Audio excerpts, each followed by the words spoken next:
ପିଲାମାନେ ଆଜି ଆମେ फास्ट पार्ट तो करथिले 37 नंबर पर्यंत आज 38 नंबर टी करबा तो अधिकांश शब्द काहाको कहा जाए जोटा कि तुम पेपर 2 ओटीटी 2016 मसीहार सेकंड सिटिंग रे हितला हला तो माने पय एमति बहुत गुरे क्वेश्चन एकाठी करिछि जोटा कि तुमको आगामी सीटीईटी ओएसटीटी रे हेल्पफुल हबो कोन कहिछि शब्द सह विभक्ति जोग हले शब्द सह प्रत्यय जोग हले धातु सह प्रत्यय जोग हले धातु पूर्वरु प्रत्यय जोग हले ना तो अधिकांश शब्द कौन ना शब्द सह प्रत्यय जोग हम कौन शब्द सह प्रत्यय जोग निष्पत्ति करबा अर्थ प्रकाशक रूढ़ी बाछ ना निष्पत्ति करबा कौन ना कथा पकाइबा कथा रखिबा कथा छिंडाइबा कथारे गंठी देबा ना निष्पत्ति माने कथा छिंडाइबा सी हबो हमर करेक्ट आंसर कथा छिंडाइबा निष्पत्ति करबा श्रीबंत मिसी कौन हला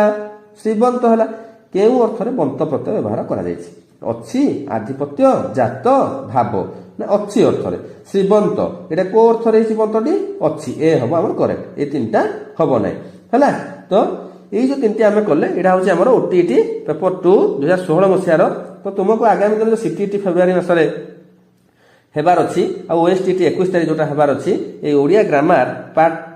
रो जते क्वेश्चन मु तुम पाखे डिस्कशन करिवि तो निहाती भाबरे वीडियोटी को लाइक करिवो शेयर करिवो आ सब्सक्राइब जो माने करिना करिवो जो द्वारा कि नुवा वीडियो अपलोड हेले तुमे माने जल्दी पाई परिवो पढी कि एग्जाम रे भलो स्कोर करि परिवो।